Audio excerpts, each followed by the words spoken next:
Hey guys, what's up? It's me, Thomas. Tonight we're back here with Extra History with probably the last part of the Path to Pearl Harbor. Today we got Day of Infamy. So yeah, this basically all channels democracy just ended. Peace talks failed because the US just dragged their heels and thinking, they won't attack. But as we all know, yes they do. They will attack.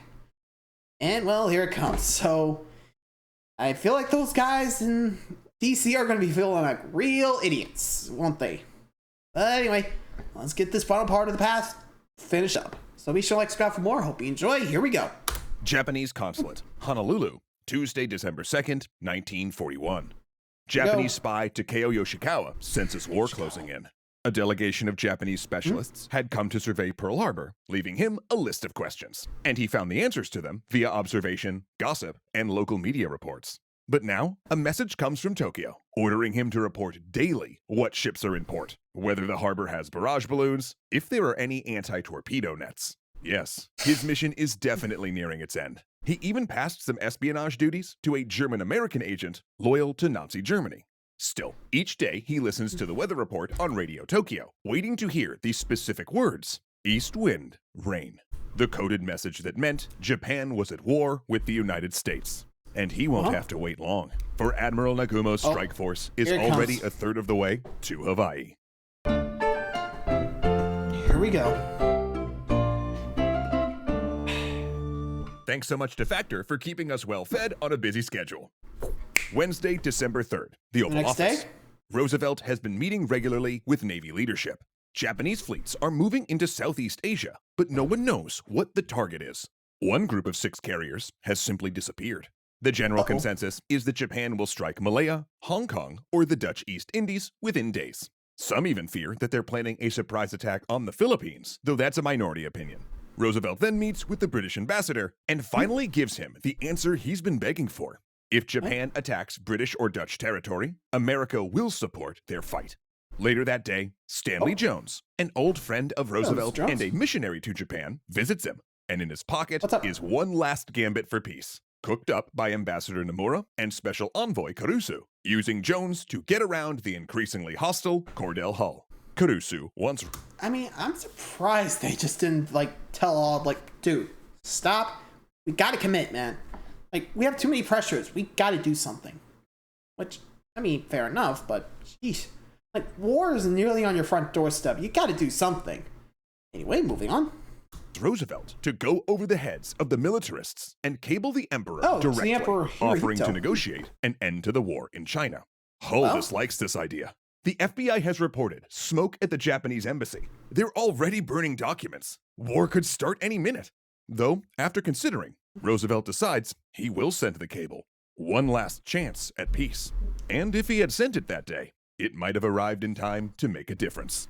Instead, he'll send it the evening of December 6th. Thursday, December 4th, Tokyo. Too late. For hours, Tojo's cabinet has been drafting a response to Hull's list of demands that we mentioned last episode. And the reply they're crafting is a 14-point statement of grievances, with the last one being the most crucial, saying America's position has made further negotiation impossible. It severs diplomatic relations with war inferred rather than declared. The foreign minister hates this. He insists the statement be delivered before the strike. The honor of Japan depends on it. Yeah, the Navy says they'll get back to him on timing. The timing of the attack is still secret after all. And then, a full day later, they finally respond. The statement must be delivered at precisely 1 p.m. Washington time. They also say the foreign ministry should wait and send the 14th part, the one breaking off relations, until just hours before the attack. Saturday, December 6th, Washington. Dorothy Edgers is a Japanese translator in the Navy's cryptographic section and is working the weekend to catch up on magic intercepts. The program is understaffed, subject to Army-Navy turf battles, and, frankly, intercepts more than they can decode and translate. Now there's some low-priority messages out of Honolulu that need seeing to. Of course, those communications are probably mostly commercial rather than diplomatic, but she's not one to let things stack up. She sees one from December 2nd, where Tokyo asks about barrage balloons and torpedo nets, then a reply the next day about a German agent in Hawaii. But when the head of the translation section, Lieutenant Commander Alvin D. Kramer, arrives that afternoon, he isn't alarmed. Edgers is new to this work. He's seen stuff like this before. Japanese consulates monitor ship traffic at every port. He mostly nitpicks her rough translation, then decides it isn't good enough to pass on. Go enjoy your Really? week, he says. We'll finish this up on Monday. Meanwhile, across town at the Japanese embassy, the first 13 parts of the statement start to come in.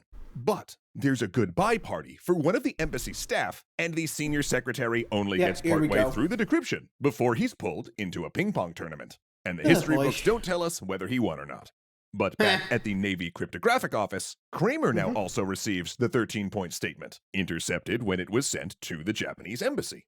Recognizing its importance, he jumps up, and not having a staff car, gets his wife to drive him to the White House. Reading the statement and its belligerent tone, Roosevelt then says, "This means war." As emergency calls go out, with military officials being pulled out of theaters and called away from dinner parties, everyone in Washington now knows something's up. We better move. Sunday, December 7th. Around 8 a.m. Washington time, the 14th and final part of the statement breaking off relations and the instructions saying it must be presented to Hull at exactly 1 p.m. arrives at the Japanese embassy. And as before, it too is intercepted, and Kramer gets a decrypted copy. And when he sees there's a delivery time specified in the instructions, his bad feeling gets much worse. Meanwhile, at the Japanese embassy, Nomura is freaking out. The decryption staff has all gone home to nurse hangovers, and it's 10 a.m. before he can get anyone back to decrypt the instructions. And that's when he finds out about the 1 p.m. delivery time. That is not enough time to work this document. He has to carefully translate this formal declaration to English before presenting it to Hull. Okay, panicking, he calls Hull's office. Can he please get a 1 p.m. appointment? Oh, sorry, sir. Secretary Hull has a lunch meeting. Could you possibly do 2 p.m.? No, he insists it must be no later than 1 p.m. And with that, gets the appointment. Nomura hovers over his senior secretary as the man, who can't type, mind you, it's more of a hunt and peck kind of action, translates the first 13 parts of the statement from Japanese to English. He finishes, but there are so many errors, it's nearly illegible. They start retyping the entire thing. Meanwhile, American leaders are frantic over the possible significance of the 1 p.m. delivery of that last ominous message. Why so specific? Was an attack imminent? Sabotage, perhaps?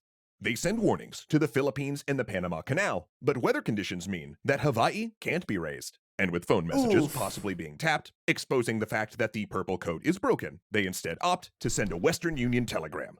They forget to mark it urgent. At 6:30 a.m. Hawaiian time, at the mouth of Pearl Harbor, a destroyer spots the conning tower of a submarine. They sink it and then send a warning to headquarters, though it's dismissed. After all, jumpy captains were always mistaking driftwood or turtle heads for periscopes. Then at 7:06 a.m. Hawaiian time, a radar unit picks up a wave of airplanes inbound. They call it in and are told not to worry. It's a flight of B-29s transferring in. They're just early. Meanwhile, in Washington, it's 12:30 p.m. and Nomura is losing his mind. It's only 30 minutes until their meeting with Hull, and he's just been handed the decrypted 14th part breaking off relations. In addition, Tokyo has just sent corrections to the first 13 parts of the statement, and now multiple pages have to be retyped. They're going to be late for their 1 p.m. delivery. In Honolulu, civilians wake in confusion. Smoke rises over Pearl Harbor, and airplanes buzz across the sky. Okay, what idiot scheduled a big naval exercise on a Sunday morning of all times? Yoshikawa knows different. He rushes to the consulate just in time to hear the weather report. East wind, rain. 10 minutes after he's done torching his codebooks and all evidence of espionage, armed FBI agents break down the door. He raises his hands and identifies himself as a diplomat.